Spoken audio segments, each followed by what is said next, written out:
The truth of the share market channel में आपका स्वागत है। मैं भवनेश अग्रवाल। नमस्कार दोस्तों, अडानी के बारे में और जो सेबी चेयरमैन हैं मैडम माधवी बुच, इन पर जो हिंडनबर्ग है उसने पहले भी अटैक किया था, जनवरी 2023 में भी, और अब दूसरी मिसाइल कल दागी है, जिस पर एक वीडियो में मैंने कल भी चर्चा की थी। और बहुत से लोगों के, पत्रकारों के, मीडिया के, फिनेंशियल एनालिस्टों के, शेयर मार्केट एनालिस्टों के विचार आ चुके हैं, और उन विचारों में यही दर्शाया जा रहा है कि ये जो और वो लास्ट में लिखता भी अपनी रिपोर्ट के लास्ट में कि we have heavily sold out the shares of Adani group. तो इससे तो स्पष्ट है कि उसने अपने मतलब के हिसाब से खबर दी। शेयर बाजार में पहले बेचे, फिर एडवर्स न्यूज़ दे रहा है, और उस एडवर्स न्यूज़ को देकर के वो पैसे कमाना चाह रहा है, भाव टूट जाए ताकि वो कवर कर ले उनको।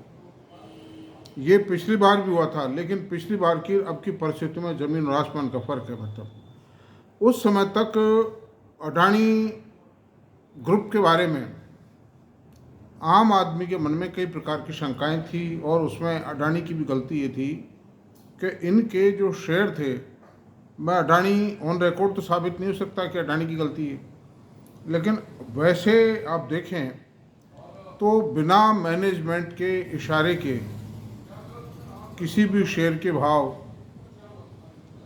इस कदर 600 के पी रेशो पे, 400 के पी रेशो पे नहीं हो सकते हैं। और गत वर्ष की तुलना में अब इस समय करीब 1.5 वर्ष का समय व्यतीत हो चुका है, यानी 2 वित्तीय वर्ष निकल चुके हैं। 2 वित्तीय वर्ष की balance sheet, final balance sheet आ चुकी है, उसमें ज़मीन और आसमान का फर्क पड़ गया। तो अडानी ने वो करके दिखाया है जो देश का कोई भी उद्योगपति इतने शॉर्ट पीरियड में नहीं कर पाया। जो wonderful achievement on the part of Gautam Adani, जो एक स्कूल ड्रॉप आउट आदमी है, गजब कर दिया है उस आदमी। इस देश में एक प्रतिभाशाली उद्योगपति के रूप में रिलायंस इंडस्ट्रीज भी जन्मी। धीरूभाई अंबानी मैट्रिक पास थे खाली, और वो भी एक गरीब घराने से, और गौतम अडानी भी ज़मीन से उठे, और दोनों गुजराती हैं। सबसे खास बात ये, दोनों गुजराती, दोनों गरीब घराने से, दोनों बिलो मैट्रिक हैं, मैट्रिक पास मान लीजिए दोनों को भी, स्कूल ड्रॉप आउट्स। और इन्होंने टाटा बिरला को सबको पीछे छोड़ दिया, बड़े बड़े टेक्नोक्रेट्स को पीछे छोड़ दिया, LNT को पीछे छोड़ दिया, और अपने उपलब्धियां जो हैं अपनी बुलंदियों पे पहुंचाई हैं। तो दोस्तों, ये जो हिंडनबर्ग वगैरह है, ये गंदी राजनीति कर रहे हैं, गंदे आरोप लगा रहे हैं, झूठे आरोप हैं ये सब। इन आरोपों में कोई दम नहीं है। मैडम बुच जो थी वो तो वो तो अपना इन्वेस्टमेंट विड्रॉ कर चुकी थी सेबी ज्वाइन करने से पहले कि 15 दिन तक रहा, ये कहते हैं। कोई कहता है 15 दिन रहा, कोई कहा ये तो विस्तृत जांच रिपोर्ट को विहावे जब जांच पता पड़े। बाकी ये हट चुकी थी, मतलब उससे रहा सवाल इनके पति का। अगर इनके पति उसमें इन्वेस्टमेंट करते हैं उसकी कंपनियों में, तो कोई फॉल्ट नहीं है, कोई आदमी कर सकता है, उसमें क्या बात है। आज मेरी, मान लीजिए मैं किसी कंपनी में हूँ या किसी सरकारी पद पर हूँ, और मेरी पत्नी कहीं भी किसी भी चीज़ में फेयर लीगल इन्वेस्टमेंट करती है, how it can be for prohibited, मतलब तो इस प्रकार के गंदे आरोप लगा करके और इस प्रकार की झूठ फैलाना बिल्कुल गलत बात है, और बाजार ने इसको स्वीकार नहीं किया है। और अब मैं आपसे बता रहा हूँ कि हिंडनबर्ग की ये जो नकली मिसाइलें हैं, बनावटी और नकली मिसाइलें हैं, ये क्या अडानी ग्रुप को विनष्ट कर पाएंगी, क्षतिग्रस्त कर पाएंगी, या हिला भी पाएंगी क्या थोड़ा बहुत। उस समय हिला दिया था। उस समय अडानी पर ये डाउट था कि साहब इस ग्रुप में तो पोल है, इस ग्रुप में तो बहुत कर्जा है, ये साहब उटपटांग शेयरों को सट्टे में चढ़ा रखा है। लेकिन वो सब बातें निर्मूल सिद्ध हुई हैं, और मेरा खुद का भी डाउट था कि ठीक नहीं है। मतलब उस दिन तक मेरे पास अडानी के कोई शेयर नहीं थे। अभी मेरे पास अडानी की कई कंपनियों के शेयर हैं जिनका जो रीजनेबल रेट पर है, वो उसमें से शेयर हैं। जैसे अंबुजा सीमेंट है, एसीसी है, अडानी पोर्ट है, इन 3 कंपनियों, और एक अडानी पावर का शेयर भी मेरे पास है। अडानी पावर के बहुत थोड़े शेयर हैं, नाम मात्र के हैं, कोई खास बात नहीं है। बाकी इन 3 कंपनियों के शेयर मेरे पास क्वांटिटी में हैं, और मेरे पास जैसे ही लिक्विडिटी होगी मैं और भी खरीद सकता हूँ। लेकिन इसको मेरी रिकमेंडेशन ना माने आप कृपया, मेरा एक खाली विश्लेषण है और ये मेरा डिस्क्लोजर है कि मैं कोई, मेरी तरफ से कोई प्रशंसा, झूठी प्रशंसा कर रहा हूँ और कुछ नहीं। मैं पहले मेरी गर्दन फंसाई है मैंने, मैं आपसे बता रहा हूँ, उसके बाद मैं किसी को रिकमेंड नहीं कर रहा हूँ, वो भी एनालिसिस कर रहा हूँ मैं आपसे। तो अब चलते हैं अडानी की ताकत को दिखाते हैं। अडानी की ताकत क्या है और अडानी की जो ग्रोथ रेट है वो क्या है। अडानी की ग्रोथ रेट ये है कि इसकी आप देखिए 1 2 3 4 5 6 7 8 9 कंपनीज भारत के स्टॉक एक्सचेंज पर लिस्टेड हैं। उनके मैं नाम बताता हूँ: Adani power, Adani enterprises, Adani port, Adani total gas, Adani green, Adani energy और अडानी विलमार, एसीसी और अंबुजा। इसमें से एसीसी अंबुजा को तो उन्होंने 2-2.5 साल पहले खरीदा है, मतलब लाफार्ज सीमेंट से खरीदा है। और अब मैं इनकी ये बताता हूँ आपको कि मेरा मकसद जो बताने का है वो जो फर्जीवाड़े की है, इस प्रकार की जो अफवाहें, मैं बताता हूँ 2019 और 2024 तक। 2019 में इनका ईबिटा कितना था और 2024 में इनका ईबिटा कितना हुआ है, और इनका मार्केट कैप कितना है। देखिए, अडानी पावर का मार्केट कैप है 2,59,591 करोड़ रुपये, और इनका 2019 में ईबिटा था 4,983 करोड़ रुपये, और 2024 में ये ईबिटा हो गया 20,861 करोड़ रुपये, यानी करीब करीब 4 टाइम, करीब क्या नहीं, बिल्कुल 4 टाइम से थोड़ा ज़्यादा ही हो गया है ईबिटा। तो 5 सालों में 20% की गति से तो ये दौड़े ही हैं, मतलब आप सुनो, नहीं 100% से दौड़े, मतलब 80-90% से दौड़े हैं, ये बता आप समझो। तो 80% की CAGR, 75-80% की CAGR देना कोई हंसी मजाक है क्या? लेकिन दी है। और इनका जो बोरोविंग्स हैं, कोई ये भी कहे कि साहब बोरोविंग कितनी है, 46,980 करोड़ की बोरोविंग थी 2019 में। वो बोरोविंग घट के रह गई है 34,616 करोड़ रुपए। तो बोरोविंग घटी है बजाय बढ़ने के, प्रॉफिट बढ़ा है, इन्वेस्टमेंट बढ़ा है। अच्छा, अब अडानी एंटरप्राइजेज की बात करते हैं। इसका मार्केट कैप है 3,52,374 करोड़ रुपये, 3.5 लाख करोड़ रुपए मान लीजिए मोटे रूप में बोलने में। 1969 करोड़ रुपए का ईबिटा था 2019 में, वो ईबिटा 2024 में बढ़कर के 12,557 करोड़ रुपया हो गया, यानी ये 6 टाइम हो गया है, 6 टाइम से भी ज़्यादा, बल्कि 6.25 गुना अडानी एंटरप्राइजेज का ईबिटा। और 2019 में बोरोविंग थी इनकी 11,243 करोड़ रुपए, ये जरूर बढ़ी है, 65,310 करोड़ की बोरोविंग हुई है। उसमें दुनिया भर के प्रोजेक्ट लाए हैं, और जब 6 टाइम इन्होंने ईबिटा कर दिया तो 6 टाइम ही इनकी वो, मतलब वो जो बोरोविंग बढ़ी है, लेस देन 6 पर टाइम में, मतलब मैं टोटल बताऊंगा, सारा बताऊंगा, अभी आ रहा हूं मैं। अडानी पोर्ट का मार्केट कैपिटलाइजेशन है 3,24,950 करोड़ रुपया। अडानी की पहली कंपनी है ये जो है, उसमें निफ्टी में आई, मतलब शामिल हुई। 3,24,950 करोड़ रुपए मार्केट कैप है इसका, और 2019 में इसका ईबिटा था 65,696 करोड़ रुपए, और अभी ईबिटा है 16,594 करोड़ रुपए, और लोन कितने थे 27,712 करोड़ रुपए, और अभी कितनी बोरोविंग है 49,470 करोड़ रुपए, यानी बोरोविंग लेस देन डबल, और प्रॉफिट करीब 3 गुना प्रॉफिट हुआ है, और बोरोविंग डबल ही हुई है खाली।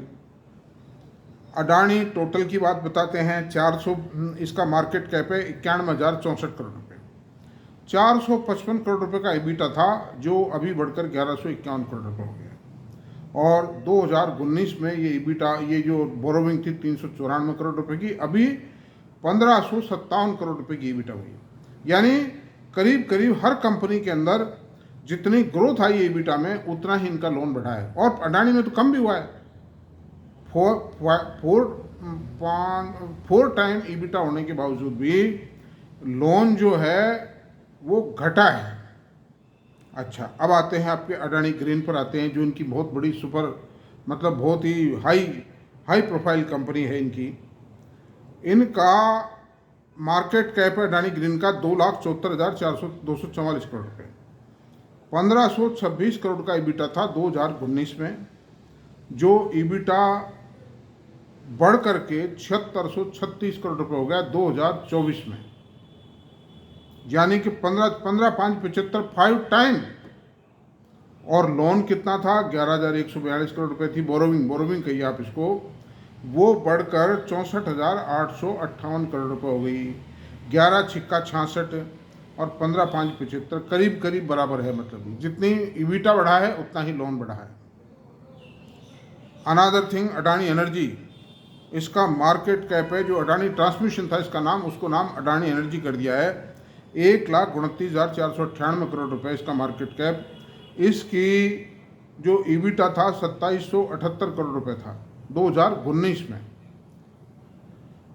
अभी ईबिटा हो गया 2024 में 6,037 करोड़ रुपए, और 2019 में बोरोविंग थी 20,137 करोड़ रुपए, अभी हो गई है 37,070 करोड़ रुपए, यानी लेस देन डबल हुआ है लोन। तो इनका जो बोरोविंग है डबल से कम हुई है, बोरोविंग बढ़ी है। और जो 2.5 गुणा अडानी एनर्जी का प्रॉफिट जो है, मतलब जो ईबिटा है वो 2.5 गुना हो गया। बताइए आप। Adani Wilmar market cap 48,543 crore रुपए। ये कंपनी स्लो ग्रोथ की है इसने।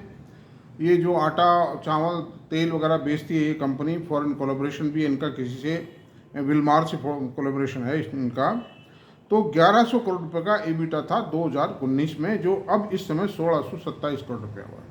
उस कंपनी में मार्जिन कम है, कंपटीशन कट थ्रोट है, 3-4% पे धंधा करते हैं ये पोजीशन है। अच्छा, इसकी बोरोविंग भी नहीं बढ़ी है, तो 1,829 करोड़ रुपए की बोरोविंग थी, जो अब 2,360 करोड़ रुपए इस समय। जितना प्रॉफिट बढ़ा है उसी रेशो में बोरोविंग बढ़ी है। एसीसी 2,403 मार्केट कैप है 43,443 करोड़ रुपए। 2,413 करोड़ रुपए का ईबिटा था सन 2019 में, जो अब ईबिटा बढ़ करके 2,970 करोड़ रुपए हो गया है। और बोरोविंग 355 करोड़ रुपए है। 19 में जीरो थी बोरोविंग्स। 355 करोड़ रुपए की बोरोविंग क्या माने रखती है 43,000 करोड़ की कंपनी के सामने। अंबुजा सीमेंट 1,55,142 करोड़ रुपए इनका ईबिटा था सन 2019 में 4,597 करोड़। उस वक्त तो ये कंपनी थी भी नहीं, 19 में तो अडानी के पास में, और अब है 6,012 करोड़ रुपए। ये बात सही है कि इनके पास कंपनी ना होने से कंपनी में एक्सपांशन नहीं हो पाए, कंप्लीट कॉस्ट कंट्रोल नहीं हो पाया, मार्केटिंग के अंदर बेटर रियलाइजेशन नहीं आ पाए। और आप देखिए कि जो लाइमस्टोन माइंस थी, कोल माइंस थी, वो एक्वायर नहीं हो पाई, इसलिए कोस्ट इफेक्टिव मैनेजमेंट नहीं रह पाया उसको। इन्होंने अपने हाथ में लेने के बाद में दुनिया भर के काम किए। अभी 41 करोड़ रुपए का लोन था इन पर। बोरोविंग थी 2019 में, जो बोरोविंग बढ़कर 699 करोड़ रुपए हो गई 2024 में। कोई खास बोरोविंग नहीं है मैं आप सकता। ऑन दी अदर हैंड, इनका टोटल मार्केट कैप आज की तारीख में, जो घटे भी हैं कुछ दाम, आज 2-3% घटे हुए हैं इनके शेयरों के दाम इस न्यूज़ के कारण, 16.76 लाख करोड़ रुपए है। 16.76 लाख करोड़ का टोटल मार्केट कैप है, all the group companies of Adani. और अभी इनका ईबिटा था, टोटल ईबिटा था 2019 में सारी कंपनियों का मिला के 26,413 करोड़ रुपए, जो अभी ईबिटा है 75,445 करोड़ रुपए का। यानी ईबिटा में इन टर्म्स ऑफ परसेंटेज जो बढ़त आई है वो 185% बढ़ा है, मतलब यानी वो बढ़ करके 285 टाइम हो गया है वो, मतलब। और लोन में बढ़ोतरी कितनी हुई है? लोन जो बोरोविंग थी 1,19,478 करोड़ रुपया थी, जो 2,52,295 करोड़ रुपया है। 2,56,295 करोड़ रुपया वो इस वक्त, तो ऐसी सूरत में 214% बढ़ोतरी हुई है, 114% बढ़ोतरी हुई है लोन में, यानी 185% प्रॉफिट ग्रोथ के मुकाबले लोन में जो बढ़ोतरी हुई है वो 2.14 टाइम हुई है, नहीं 1.14 टाइम हुई है। तो it is a big achievement on the part of the management. It shows the quality management, effective management, cost effective control, financial management ज़बरदस्त है, चूँकि कर्जे नहीं बढ़ने दिए हैं। और on the other hand Ambuja cement आज अल्ट्राटेक सीमेंट की कॉम्पिटिटर बनने जा रही है एक्सपांशन में, और आप देखिए दोनों के अंदर इस बात का एक डायरेक्ट इनडायरेक्टली ओपन वार शुरू हो गया है कि who will be the leader of the cement industry in India. ज़बरदस्त एक्सपांशन प्लान कर रहे हैं, ज़बरदस्त एक्विजिशंस कर रहे हैं अंबुजा सीमेंट में, और एसीसी का भी आगे पीछे मैं समझता हूँ लेकर के मर्जर होगा ही होगा। हालांकि ये फॉरवर्ड लुकिंग स्टेटमेंट नहीं माना जाना चाहिए, ये मेरा एक कयास है खाली। होता ये एक ही ग्रुप 2 कंपनी रखे एक प्रोडक्ट के लिए, ये कोई माने नहीं रखती बात, मतलब एक एडवाइस है, मना इसका मर्जर कर देना चाहिए इनको। और अनदर थिंग मतलब अडानी ग्रीन 70-80% से ग्रो कर रही है। अडानी ट्रांसमिशन के अंदर दुनिया भर की ट्रांसमिशन लाइन्स डाल रहे हैं, और ये जितने बिजली के प्रोजेक्ट लगेंगे, जितना इलेक्ट्रिक प्रोडक्शन बढ़ेगा पावर का, ट्रांसमिशन लाइन डिस्ट्रीब्यूशन लाइन तो बढ़ेंगी भाई। ट्रांसपोर्टेशन अगर बढ़ता है, व्हीकल बिकते हैं, तो सड़कें भी बन रही हैं। उसी प्रकार से ये जो ट्रांसमिशन लाइन है ये भी तो it's a road to transport electricity. तो अनदर थिंग दोस्तों, 8 लाख करोड़ रुपए के यानी $100 बिलियन के अडानी जी ने एक्सपांशन प्लान डिक्लेयर कर दिए हैं, जो सीमेंट के अंदर और अल्टरनेट एनर्जी में होंगे, बहुत तेज़ गति से होंगे। ये कहते हैं कि सन 2030 तक हम we will complete all the our expansion plans. तो 30 की जगह नहीं होंगे, 33-34 में हो जाएंगे। तो भी 8 लाख करोड़ का इन्वेस्टमेंट अगर 33-34 में हो जाता है तो इनका ईबिटा जो है 22% ईबिटा है। तो 8 दूनी 16, 1,70,000 करोड़ का ईबिटा बढ़ जाएगा, और वो ईबिटा बढ़ कर के और 2.25 लाख करोड़ रुपए से कम नहीं रहेगा वो ईबिटा। मीनिंग भाई 1 लाख करोड़ का नेट प्रॉफिट होगा अडानी का सन 2030 तक। 30 का पहले हो जाएगा मेरे ख्याल से, करीब 65% प्रॉफिट मानिए आप उसमें से ईबिटा का। तो 1,30,40,000 करोड़ रुपए का प्रॉफिट ये अडानीज का हो सकता है। ये फॉरवर्ड लुकिंग स्टेटमेंट मेरा नहीं है, मेरा एक कैलकुलेशन है जिस रफ्तार से ग्रुप ने ग्रोथ किया, जो कैपेक्स इन्होंने डिक्लेयर किए। कोई पक्का मत मानिए, पक्का कुछ नहीं होता है शेयर बाजार में, उद्योग के क्षेत्र में, उद्योग व्यापार में। सरकारें कैसी आएंगी, सरकारों की नीतियाँ क्या होगी उद्योग धंधों के प्रति, सरकार कितने टाइम में प्रोजेक्ट को क्लियरेंस देती है, ये सब बातें निर्भर करेंगी। मतलब ये आज एक मोटा कयास है, इसको कोई कंफर्म मत मानना कहीं आप खरीद बैठो शेयर और ये कहो साहब बाद में ये तो आपने गई थी हमने खरीद लिया, ऐसा कुछ नहीं। खरीदारी का निर्णय आप अपने फाइनेंशियल एडवाइजर से बातचीत करके लेंगे। मैं खाली इसका एनालिसिस करके बता रहा हूँ, ग्रुप की सारी डिटेल्स मैं आपको दे रहा हूँ। और आप देखिए जो ईबिटा परसेंटेज आई है इनकी, वो भी शानदार है, 22% है, वो ज़्यादा नहीं है। EBITDA as a percentage of the market capitalization is not on the higher side. ये है 22.34% of the market capitalization. EBITDA is total EBITDA of Adani group is 22.34% the total market capitalization of Adani Group. That is almost reasonable. Just ज़्यादा नहीं कह सकते इसको। कारण क्या है, जो अडानी पोर्ट और एसीसी अंबुजा इनका पी रेशो कम है ना, मतलब पावर अडानी पावर का पी रेशो कम है, तो जो जिनका ज़्यादा है उससे एवरेज आउट हो जाता है। तो अब दोस्तों पोजीशन ये रही। अब हमको रिलायंस से कंपेयर करते हैं इसको कि हिंदुस्तान के अंदर किसका झंडा ऊंचा है और किसका झंडा ऊंचा रहेगा, किस उद्योगपति का। तो देखिए वैसे तो व्यापार है, कुछ नहीं कहा जा सकता। व्यापार की दुनिया में निश्चित कुछ नहीं होता है, किस चीज़ के दाम गिरेंगे, किसके बढ़ेंगे, ब्याज की रेटें कितनी होंगी, सरकार की नीतियां क्या होंगी, ये सारी बातें निर्भर करती हैं। तो इसलिए मैं आपसे एक बात कहता हूं कि रिलायंस का मार्केट कैपिटलाइजेशन है 19,81,000 करोड़ रुपए, और उसमें आज अगर रिलायंस जियो को भी जियो फाइनेंस को भी जोड़ देते हैं तो उसका भी मार्केट कैपिटलाइजेशन है 2 लाख करोड़ रुपए का मार्केट कैपिटलाइजेशन जोड़ दी, 2.25 लाख रुपए का। ये मार्केट कैपिटलाइजेशन करीब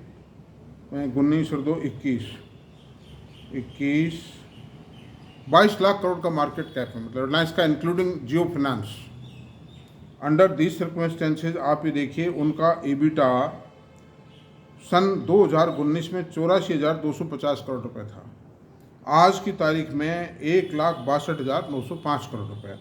इसमें बढ़त आई है, एक 93% बढ़त आई है, मतलब 93%, जबकि अडानीज का ईबिटा बढ़ा है 185% से, और ये 93% बढ़ा है, जो कि flagship group of the country है। मतलब तो अडानी ग्रुप की जो गति है, वो जो प्रोजेक्ट लाते हैं, प्रोजेक्ट इम्प्लीमेंटेशन है, वो बहुत ज़बरदस्त है। मतलब उसको ग्रैब कर पाना, रिलायंस पीछे रह जाएगा आने वाले 2-3 साल के अंदर अंदर रिलायंस पीछे, क्योंकि रिलायंस के कोई एक्सपेंशन प्लान है ही नहीं।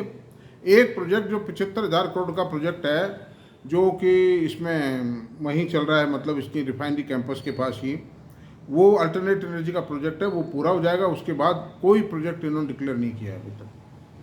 Till date they have not declared any project. It shows that a laziness is taking place in the group management. तो रिलायंस से बेटर मानता हूँ। आप देखिए टाटा का कल मैंने विश्लेषण किया था, टाटा का मार्केट कैप 32 लाख करोड़ रुपए है।